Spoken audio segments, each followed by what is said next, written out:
From Flourish DX School, this is the Flourishing at School podcast.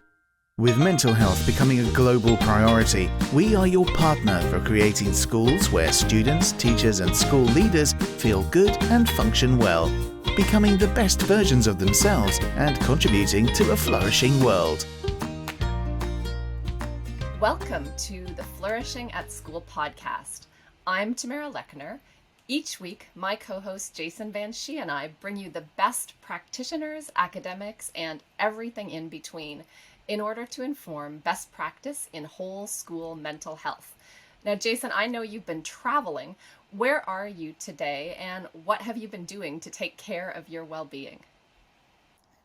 Thanks, Tamara. Good to see you. I am in London currently, and in fact, I'm only about 1,500 meters from Buckingham Palace, and it was the Queen's funeral today. So you can imagine lots of police, helicopters, lots of people around. I've been actually staying in my hotel room a lot today. I can only imagine. What does the energy feel like? It's got to be quite different there. Yeah, I've been here for the past week, and yeah, it's been great. There's been some really moving tributes throughout the week. A lot of respect, I guess, for a life that was lived really in servitude of country. So yeah, really amazing. What an opportunity to be there at a time that's going to be a once in a lifetime time. And our guest today, Gilda Scarfe, is also London-based, so I'm delighted to bring Dr. Gilda Scarfe into the conversation. And Gilda is a positive psychologist. She's a mental toughness expert, and I can't wait to hear more about that. She has a master's in education and a doctorate in the conceptualization and application of mental toughness in education. And in her spare time, she founded a company, Positive Ed, which is really a world leader in bringing positive psychology and mental toughness to education. And she's a member of the advisory board of the Global Flourishing Study, which is led by Harvard in collaboration with Baylor. And Gilda and I both sit on the Harvard Community of Practice for Flourishing Futures in Education. Welcome, Gilda. It's so good to have you. Thank you, Tamara and Jason. Really, really delighted to be here. And I can't wait to start to see how this goes. I think we first met Gilda in Melbourne at a positive psychology conference. Is that correct? I feel like we've known one it was the another World for a long Congress. time. Yes, 2019. I think so. Yeah. How about you, Jay? Where did you Long time. first encounter Gilda?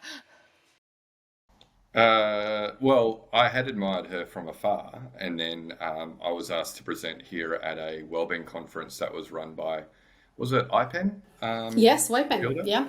Yes, Yeah. in So London. actually, I met her in London, actually for the first time, and then I don't know, did we see each other at the World Congress in Melbourne? I was Yes, there. we did. Yes, we did Yeah. there. Seems Yeah. like a far away now, doesn't it? So much has happened since 2019.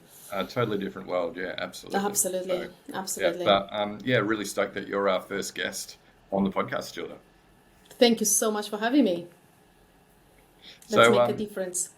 yeah, well, look, Tamara and I are obviously really big fans of you, and we know that you've had a massive impact on positive education around the world. But maybe for our listeners who aren't aware of your background, maybe in less than 5 minutes, you can give us a brief overview, a whistle-stop tour of Wow. the Okay. professional career of Gilda and how you came to be working in positive Yeah. education. Oh, thank you so much. Yeah, it's been quite a journey for me. I started as a teacher back in Romania in the early 90s, long time ago, and then I came to England with a postgrad when I was in my late 20s and never left since. But then I retrained as a lawyer, partly because, fortunately, coming from a communist country, your teaching degree wasn't recognized. Your degree is recognized, but your teaching degree wasn't. So I thought, well, I really don't really want to go back and retrain. So I went into law for about 15 years. Then I had my son and kind of thought, you know, people always laugh when I say this, kind of go from the dark side to the light side. So I thought psychology for me was always something very interesting partly because in law as well as in teaching, you have to learn and use a lot of cognitive functions and executive functioning, and behavior is something which always been very interesting to me. And when I discovered obviously positive psychology, I thought, isn't that amazing that we're coming from a strengths point view instead of looking for what is wrong with us? So that was the fascinating journey for me. And I thought, well, this is something very new, and I kind of like a challenge. 10 years ago, positive psychology wasn't where it is now. And I thought, well, I think we all need to collectively, come together and do the best we can to transform education in the best possible way. So this is kind of my journey. And now I love what I do. I mean, I wouldn't wake up in the morning doing anything else but what I do. And it is wonderful to see little changes. And that's why I'm here. That's why I do what I do.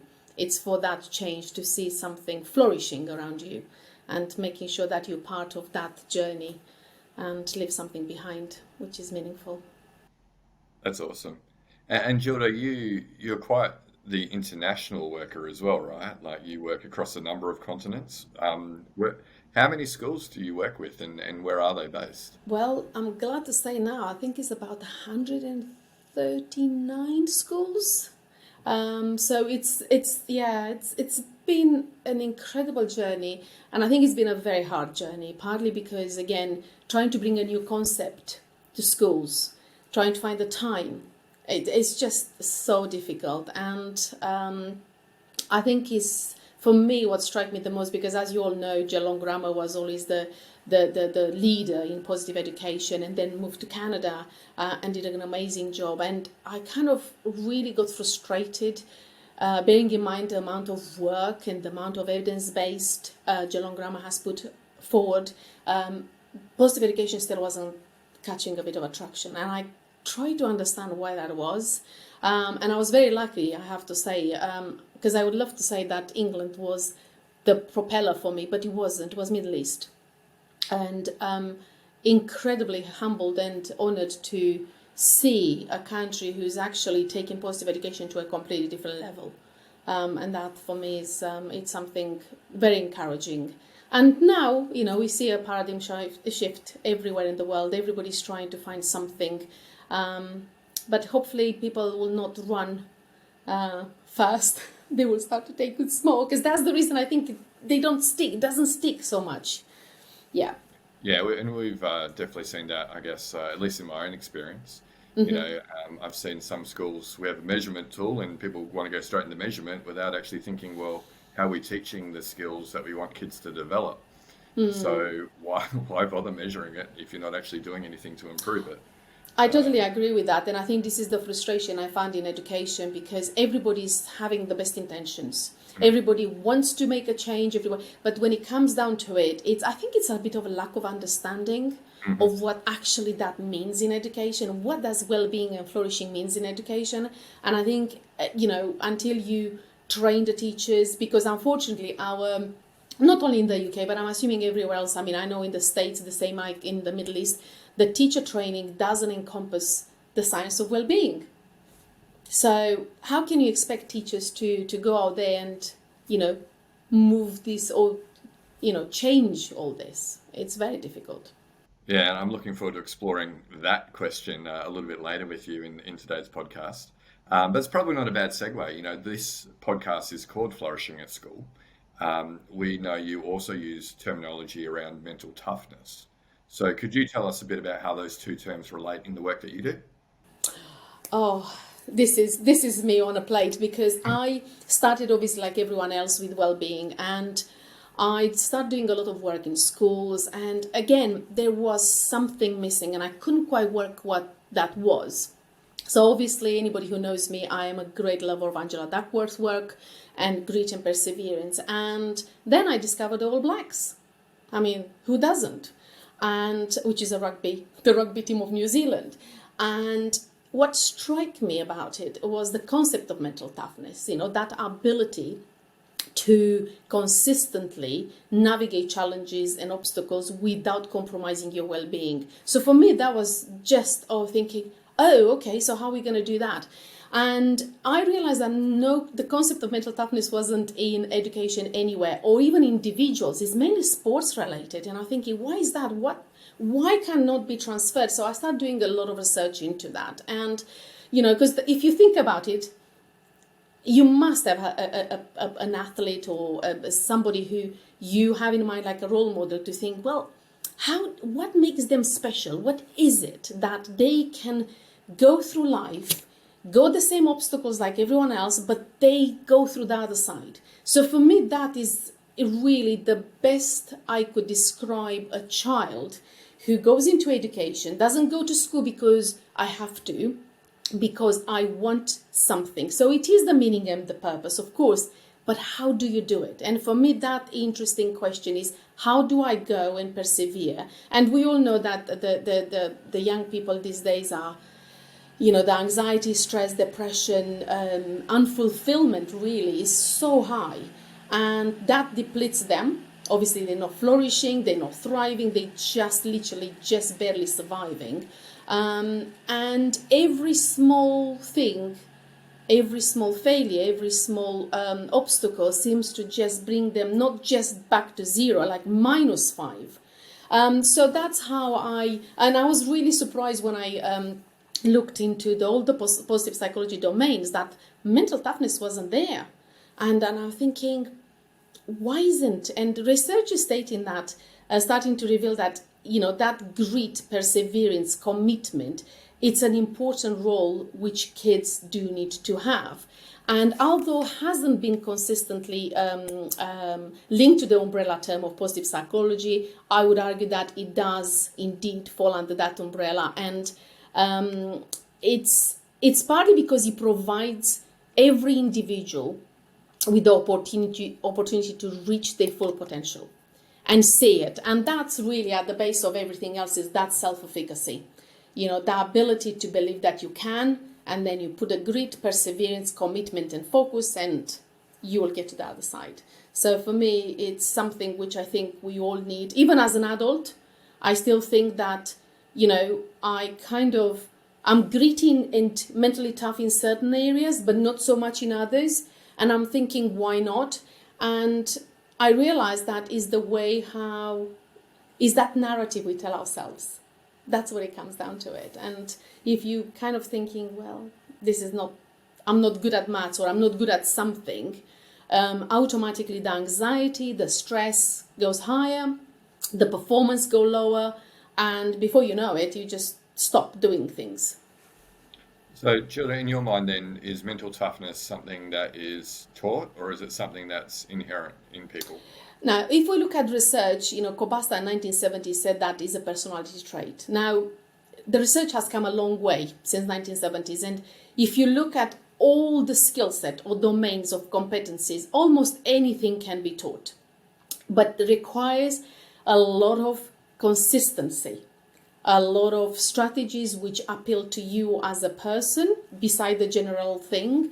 But I will say all my research coming out now, I'm just finishing a 5-year longitudinal study, and it shows that I'm still kind of going over and over the data, and I'm thinking that can't be possible, because usually when you do research, it's kind of thinking, well, it's a promise.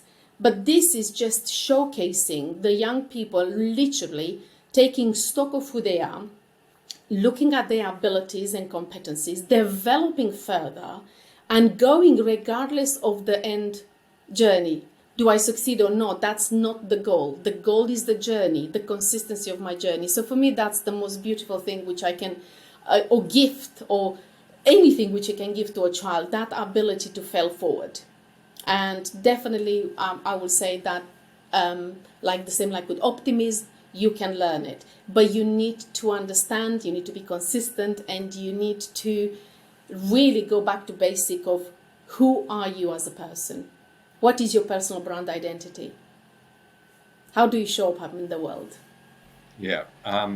We're not going to ask you for your top tips on building mental toughness today, because we want to talk about some other things. But we might provide some links in the show notes for listeners who want to find out more. Yeah, and I'm really interested in this, Gilda, because I've always believed that those sport coaches have a different relationship with their students than a teacher might have. And to me, it's about enrolling yourself in sport versus being enrolled in school. And so I wonder, I've heard you before speak a bit about two curriculums at play in a learning setting. And I think this might be a nice segue to that, because it's interesting how teachers find a balance between the academics that they must teach and the students need to know. They need that literacy and that numeracy before the end of their school career, but also balancing that with flourishing and well-being and mental toughness. So could you talk a bit about those two curriculums at play? Yeah, I mean, if you look back to the education system, I mean, obviously, we all want the same for our children, right? We want them to be happy, we want them to be successful, and teaching supposed to do that to a degree. The problem with this kind of two, I mean, I always say that there are two curriculums at play, partly because, of course, you need to know literacy, you need to know numeracy, you need to learn things about basic things and skills. But how do you expect a young person to learn if they know nothing about themselves? If they don't know how to show up in that classroom, if they don't know how to have the confidence to put their hands up to say, I know this. Now, I was one of these kids, unfortunately, when I was younger. I was absolutely terrified to put my hand up, even if I knew. I will rehearse in my head. I will not put my hand up, because I would either feel humiliated if I got it wrong. I would either feel pinpointed by the teacher to say, oh, but I already told you that and you still don't know. That fear really engulfed my whole academic schooling up to university. And I know how crippling that is. It's incredibly crippling. And to have a teacher who cannot recognize that in you and put you in a box to say, well, you silly, or you don't understand, or you're not working hard, or all these kind of negative words have such an incredible impact on a student's ability to learn better. They just puts them down. So for me, having this, and I love the word invisible curriculum, because it should be invisible, but be brought to visible in a sense of pedagogical approach. It doesn't necessarily has to be through a curriculum, but you have to start somewhere. You can't change the whole ecosystem of education by saying, here goes, here's a flourishing curriculum, you put it in a school and that's going to happen. It doesn't. So you have to change the whole system, but it's important to remember that the way how we teachers address to the students, the way how we approach and the way how we question, we need to bring not only that love of learning, but the understanding of how do I show up in this maths class when I know that maths is not my thing, because usually kids are kind of taken back by that ability of not knowing how to react to something, just in case somebody might think that they're stupid or they're really silly. So we don't teach that failure. We talk a lot about it, but we don't really teach it, and therefore it's something. But these skills, these skills which the teacher should be able to permeate into all the subjects, doesn't matter what subject it is. I think it's very important, and that's where the invisible curriculum is. This is where this strength-based approach, this metacognition, this embedding cognitive and executive functioning in our students without necessarily teaching them to the, as in a subject as such. There are different approaches. I love calling it invisible, and I think for me that is just a reminder. So many teachers go right to the, what is my curriculum? What am I teaching? And we know from all the research that if they're not role modeling it first, it's going to fall flat. And actually that role modeling is so powerful in inspiring students to work harder and allowing them to shut off that fear response and be available in the class so that they can learn, so that they can be brave and share their answers. And I, for one, would not have ever thought that you would have been in a class being scared, because you're such a vocal advocate. And so you're definitely an inspiration to any students who might catch this, who are nervous to voice their. It has been really, it crippled my academic life, and I felt like I'm going to amount to nothing. And I think that's kind of that fear, which is not the nice fear, which you should have as a motivator. It just cripples you. And for me, that's why I want to scream from the top of my my chest that it can happen, you can change. But you said something very interesting, Tamara, about role modeling. And I love that because we don't show vulnerability in classroom. Teachers don't show vulnerability. If they don't know something, they just brush the question. And I'm not saying that, I know not all teachers are the same, but if we have more a humanistic approach to our teaching, to say, oh, I'm not so sure. How about you? Can you describe? Because teaching from the front, it's the past, really. We should really embed curiosity. And curiosity brings a lot of self-efficacy in us. Curiosity brings that hunger of wanting to know more. And it doesn't matter if you fail or not. You just want to know. And I think that's what we need to do. And the role modeling for me, is one of the most poignant things in education. And because teachers are amazing. I mean, and this is what kind of frustrates. I remember saying to my son, he came one day to say, I do not like history. I hate history. And I said, yeah, but it doesn't matter. Oh, the teacher is not really engaging. And I said, yeah, but forget about the teacher. Just concentrate on the subject. Nothing. The following year, my son was, oh my God, I think I'm going to take history at A-levels. And I was like, what just happened? You see, that's why you need an inspiration. It's not just the inspiration. It's that kind of stealthy approach from a teacher to say, you are good, but put the work in it and show me how you do it. Yeah, so that probably leads in nicely, Gilda. I'm interested in your thoughts around training teachers on the science of wellbeing. And I guess there's two angles there, right? Like, are we training them to use that science on themselves, but are we also training them to live it and teach it in the classroom? Two different things, right? And it's amazing. Some people have this wonderful ability to learn something, reflect, practice, and disseminate to others, right? Some people learn for themselves, but they can't put it out there. And to answer your question, Jason, I think there is something incredibly wrong, and I'm being very vocal about this in terms of teacher training. Because again, well-being, flourishing, it's an add-on. It's a separate thing. Why? How do you wake up in the morning? Don't you feel on top of the world when you know that your own self, you feel confident, you feel happy? You might be a bit nervous about something going to work, but you have this want to go there and change something or be happy. And I think that the teaching curriculum, the national teaching training needs to be changed, but that's a system it's very difficult to change. But saying that, in terms of CPD, most of the schools which I work with in the past, they start, can we have an hour or can we have 5 hours or a day instead? That's all we can have.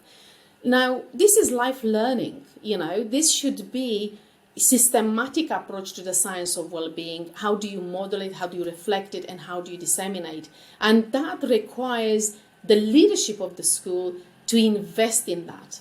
Because there's no point me bringing a curriculum to you as a leader, as a school leader, and your teachers haven't got a clue except doing this verbatim, Let's talk about habits today. Well, that's not how it works. And that's the reason the positive education to a degree hasn't quite worked, because we're bringing a bit of training and we bring in a curriculum and then everything. We need to practice. We need to live it. Yeah, I've totally seen that. Yeah, it falls flat, doesn't it, Gilda? I mean, I've seen schools where wellbeing is something that's done to students rather than with students. Yeah. Yeah. And what I love the most is the measures. I have to say, I'm a geek on that one, because I think it's so nice the schools to see the journey traveled. So when you do a measure, then you can actually see what is happening, and this is what we do at Harvard, Tamara, isn't it? We're looking at what does it mean to flourish, and we look at different countries now, because again, we have to remember that there is a cultural element to measures. How we express our feelings in the Western world. And if you go to Romania, where I'm from, well, nobody cares about how you feel, really. It's like, oh, you're feeling happy or you're not. But we need to educate people to understand what flourishing is. Not to be an add-on or a nice thing to have and have a cup of tea there and there, or half a day off, and that's well-being. It's something, again, which we need to continuously work at it. So you've talked a fair bit about what you've seen maybe gone wrong or astray, but I'm wondering, because we have listeners who are at the beginning of their whole school well-being journey, if you have advice of maybe one thing that you can pick, one thing that comes to mind that you've seen a school do, or maybe you've done with a school that really worked well.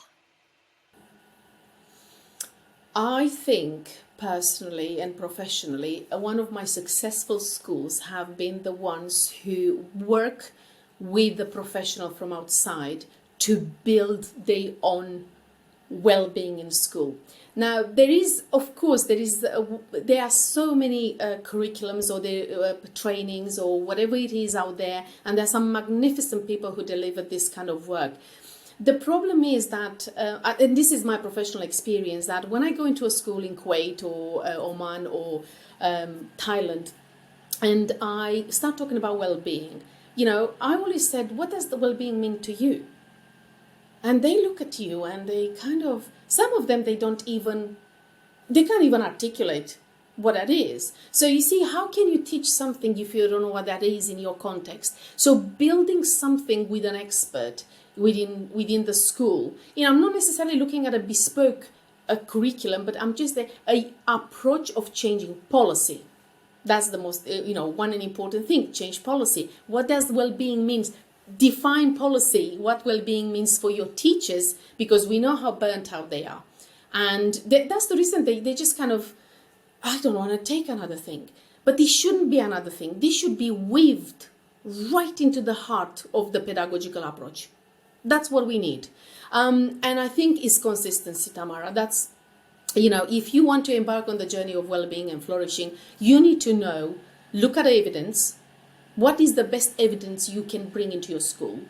Work with an expert. If you don't have an expert, bring somebody in, train somebody into the science of well-being and flourishing, resilience, mental toughness, all these kind of elements which we need to inspire young people, and we need to give those tools. But I think consistency is the key, and also make sure that whatever you do in terms of well-being is not one size fits all. Because what I've noticed that if you go and teach a year 7 or a grade 6, and then you go to a grade 10, very different approaches. So it needs to be sequential.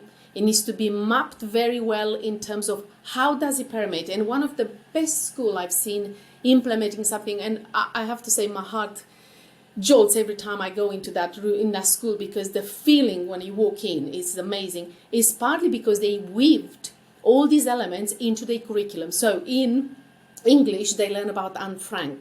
Right. How Anne Frank show mental toughness and resilience? What would you take from that and you do at home and in your classroom and in your subject? So you see, this is lived. This is the best competencies lived at the best of your life, really. It's lived, and it's that language that's woven into all aspects of the school, right? Whether it's on the report card, whether it's in the reports, whether it's communication with parents, it just is a different way.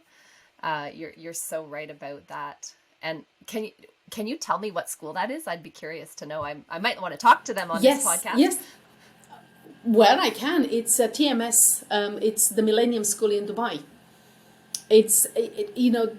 For me, it's my beacon school, because I have never met a leader of a school who is little interested about grading or how they show up into the Ofsted inspection or KHD inspection or whatever it is. It's all about the kids. But what they've done beautifully is that they involve the parents. Parents know what mental toughness is. Parents know what the well-being and flourishing is.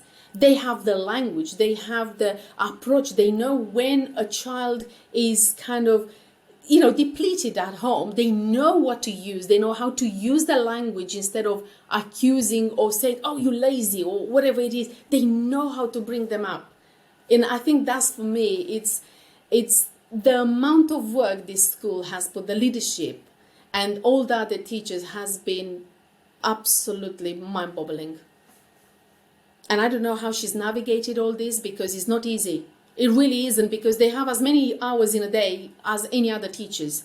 But the drive and determination to create that change and to see where that school has journey from 3 years ago has come now is just incredible. Absolutely incredible. And I know I'm isolating them, but that's because it was such a collective effort from the parents, and it's an Indian curriculum. And I cannot tell you, Jason and Tamara, how difficult it is to change the mindset of the Indian culture, that you have to push through the pain, you have to go there, I work hard to get you into this school, you need to achieve this. And to see the parents coming 360 to say, how are you today? The first question they ask the child when it comes from school, how are you feeling? Isn't that beautiful? I think, Tamara, I think that's going to be a topic for a whole other podcast. I think we can explore how do you engage parents in wellbeing, because that's the first time I've heard of a school doing it well. Generally, it's very hard to engage them well. Yeah, so we might have to get TMS on, Tamara, to talk about how they got it so right. That would be good. Yeah. They are Hey, superb. we love it when things go well, Gilda, but sometimes they don't. Do you reckon you Yes. can give us an example of something that you've tried that hasn't been Oh, successful? yes. I can tell you a lot of them. Oh, dear me. And I think this is where my journey has taken me, partly because now I do not work, and I genuinely do not work with schools who are not invested in doing the work. Yeah, I think all three of us could say that we've been burnt by schools that are like just surface level, and then it's horrible to actually do the work with them. It really is. And to be honest with you, is the fact that they bring you in either because you are well known, either because it's a nice thing to have and that it looks good on a brochure, whatever it is. I realize that these are not the schools I want to work with. But I know as well that some of the schools who haven't been successful is partly because of their approach to it and the lack of consistency. Because I think what I can easily say this, when you go to a school and you talk about well-being and either curriculum or CPD or policies, strategies, whatever that might be, or workshops, everybody, despite the fact that they understand change is difficult, they want appeal. I want to see, if you come in a school to me, and you do this workshop or you do this curriculum, is it going to change straight away? And that's the first thing I say to the schools. If you think that this is going to be something you take and then 8 months later you're telling me it's not working or is working, then you're a fool, really. That's not what it is. And do you do that with maths? No. Do you do that with English? No. So why this should be different? Why they should be different? So I think most of the schools who don't succeed and they go out there in the world, well-being is not important, or it's important, but we're doing our way. It frustrates me, because there is the reason why we are all experts in this, because we trial and we trial and we trial and we fail and we come back. A school, you don't have the time to do that. So, I always think be mindful of that. And I think that's what a lot of schools don't understand, the value of engaging an expert like you, Gilda. You've tried and failed at a lot of things, but then not to worry about going down that angle again. You're not going to waste time on it. You're going to do the things that are going to be most successful. And this is what happened with TMS, if I'm being honest. When we started, I was like, oh, this is going to be awesome. And then you realize that we have to tweak. And again, when you make people part of the solution, that's when you realize that you're a winner. Because when I made the teachers part of the solution and I said, what do you think about this? How do you think because they know their kids, they know the culture, they know everything. I don't. But when you work in collaboration and you share these values, you share your knowledge, you realize that you're coming with a really good recipe for success. Yeah, you've actually mentioned two things I think that are really, really important. One is consultation with staff and bringing them along on the journey. When we don't consult with staff, they generally will become a lot more obstinate and not want to participate. So involving them from the very beginning in the design of the program, and understanding the context, as you say. But the second bit, which a lot of schools forget about, I feel, is continuous improvement. Often they'll try and take an off-the-shelf program like something very aspirational, like Geelong Grammar's stuff, and then they'll try and apply it as it is, and it doesn't work. And like you say, they just throw it out, and they're like, "Oh, it didn't work. We gave it a shot," without going, "Well, what parts of it worked? What didn't? What can we improve on?" And then treating it as continuous improvement rather than let's just do a one-off experiment and we're going to ditch the whole thing if it doesn't work on day one. Well, this is what frustrates me a little bit with the schools because, I understand there is a cost of getting a consultant in. But again, they put these coordinators or well-being champions or well-being chief officer, whatever it is. But they say that that person has an interest in well-being but doesn't have sufficient knowledge about well-being. And I think this is where we need to be really careful that, really amazing programs have failed in some schools, and then they bring the reputation down because they're thinking, well, I've tried it and it didn't work. But it's the consistency of that approach. And also, I don't like the autocratic, when a leader says, you have to take that program or you have to do this. So it's about distributed leadership. It's about knowing how to bring people together instead of just saying, I've worked with a couple of schools, and I'm not going to name them because it would be terrible, where they were so excited to work with me, and then it just plummeted. And I was like, what just happened? And the most thing is like, wow, we don't have time for that now because you're coming into GCSEs and A-levels, and this is not important. So they've learned nothing from the training. They've learned absolutely nothing. Yeah, and it reminds me of a saying, and you may have heard it before, where, it's expensive. If you think hiring an expert is expensive, try working with an amateur. That's a really good one. It's actually really worth the investment because they know what's not going to work, they know what's going to work, and they know how to tweak things. So yeah, context and it's about scalability as well, because a consultant will work with you with your school for a year or two max. I've never worked with anybody more than 2-3 years unless it's a research paper. Yeah. But in general, it's about that collective knowledge and that shared knowledge where you actually, what you do, you create a template, you get a robust evidence for them, and then they can fly. You give them wings really after a year or two. So it's not that cost might be expensive for the first year or two, but thereafter you will always have your trainer in a school, you will have your experts in a school, and you will know how to do it. Because for me, that's the best entry which I do with the schools. Now I don't work on a one-off job, because I know that it just doesn't change anything. Really. Well, and I think for schools, that's great advice when they are looking for someone to bring in. If your expert will come for a one-off, they might not be the experts you want, because experts that truly understand this work understand that it takes time. And it's why we call it wellbeing science. You have to have this space to experiment and figure out the right recipe for the school. It really involves some mistake tolerance, because if you're trying hard things, you should be making mistakes. And you should never reach that point where you feel that you've done it all right. There is no such thing all right. And I think that's what I keep telling the schools. This is a journey, and this is a journey of discovery, and you learn science advances every week. Every week is something new. We're looking at positive psychology. We've got existential philosophy coming into a really big time now. We're looking at transcendence. We're looking at growth. There is so much more. So you can't stop learning, can you?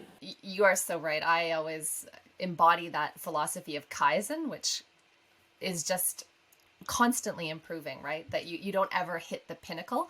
But I think that this can also be counteracted by our negativity bias to look for what's wrong. And so it's this balance of, I want to keep getting better, but I also want to focus on what's going right. And so that brings me to a question that I love, and I can't wait to hear your answer. If everybody in a school community was flourishing, so they were feeling good and functioning well, and you walked into that school, how would you know? What would the school look like or feel like or sound like? Oh, that's a very interesting question, and I love it because this is what TMS does for me when I walk into that school. It's the vibrancy of it, that freedom of the students to be who they are, to stop you in a corridor. And, Jason, you know how Middle East works. It's not quite as simple as that. It's quite regimented to a degree. And that doesn't mean they still behave incredibly well, but there is that, what I call joie de vivre, really, pure and simple. That you don't have to smile all the time, but it's just that easiness, the way how they just look forward, the curiosity. It's just something which, unfortunately, I can't even put words into it, but you feel it. Definitely you feel it. It's something which takes you from just kind of walking into a school normal, and then just all of a sudden you have a grin on your face and you don't know why, and your cheeks are hurting because everything you see is just beautiful. Oh, yeah, that's aspirational, isn't it? So we will get there. I am a great believer, because otherwise I wouldn't be in this space. It's been a hard. I've been doing this since 2012, and my gosh, it's hard. It's really hard to change the status quo, but I can see the shift, and the work Andrea Schleicher is doing now at OECD, Harvard, trying to push the flourishing at the forefront. You have Scott Barry Kaufman, which I absolutely love. The way how it's so unassuming and just everything is being. That's all we need. And then we will see that we all perform at our best, at the most optimal functioning, because we don't feel the pressures in the same way. And this is why I love the mental toughness, because when you see an obstacle, I don't see an obstacle, I see a challenge. And I will push, but not to the detriment of my well-being. I will push with different perspectives. And I think this is what well-being is so beautiful, because we have a definition. We all have our own definition. It's very subjective. But when we bring different perspectives about how we approach certain obstacles or challenges, you realize that you will always get there. There is always a solution. yeah, amazing. Hey, Gilda, I'm interested because we are running a podcast, right? What are some of the other podcasts that you like to listen to that you think our listeners might like to tune into for some inspiration? Well, I already mentioned Scott Barry Kaufman. I absolutely love his podcast, because it's so varied and also touches about how we are into being, how we are the best version of ourselves from so many different perspectives. And I love Rich Roll. If anybody knows of him, I absolutely adore him. It's a mountaineering. It's a Stanford graduated. It's and he kind of hit the bottom and lifted himself. And I think the way how he talks about emotional literacy, the way how he talks about self-care and compassion and empathy, I find that extraordinary, enlightening. And obviously Brené Brown, because I love the vulnerability side of it. It's and maybe I should mention the Flourishing podcast, Jonathan Beale and Nick Holton, which is quite in inception at the moment. Is just bringing quite a few academics talking about what does it mean to flourish in our society. Terrific. What was that second one again, Gilda? I didn't quite get that one. Rich Roll. Rich Roll. Okay. Yeah. Yeah, a mountaineer. Yeah. Yeah. It's interesting. Brilliant. Absolutely brilliant. And it's not about inspiration, because I always say, as I said, I've got an 18-year-old son, and, you listen to these inspirational podcasts or interviews. It's not sufficient. What is really wonderful is when the penny drops in that podcast. And then you're thinking, I'm going to go and explore more. And for me, that's the beauty of it, of a podcast, where he doesn't stop with the guest or with the topic. you just desperately want to dig a little bit deeper because you're kind of not quite sure what he's saying. Well, I think that some of our listeners are going to want to dig a little bit deeper after listening to you today, Gilda. You certainly offered.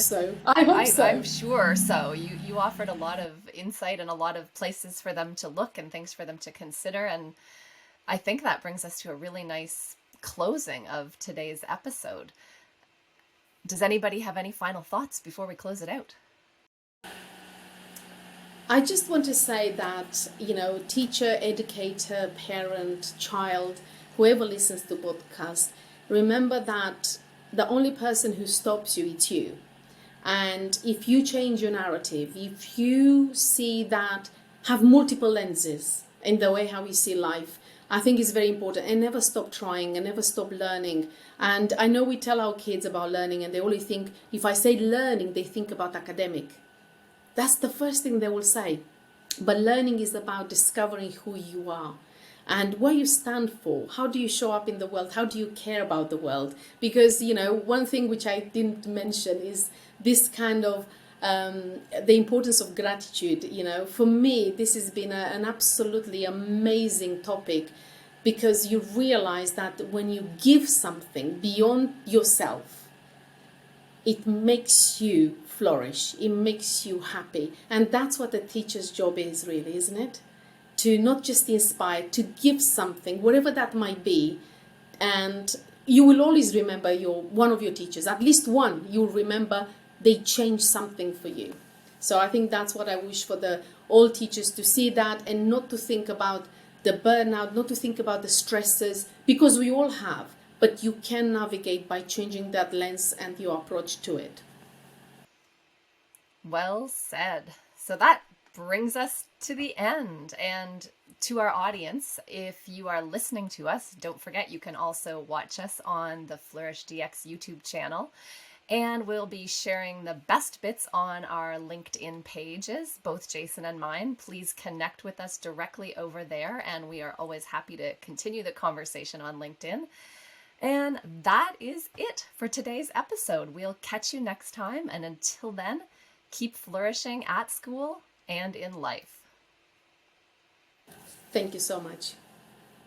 You've been listening to the Flourishing at School podcast. To stay up to date with the latest on whole school mental health, follow Flourish DX School on LinkedIn and subscribe to the Flourishing at School podcast at www.flourishingatschool.com.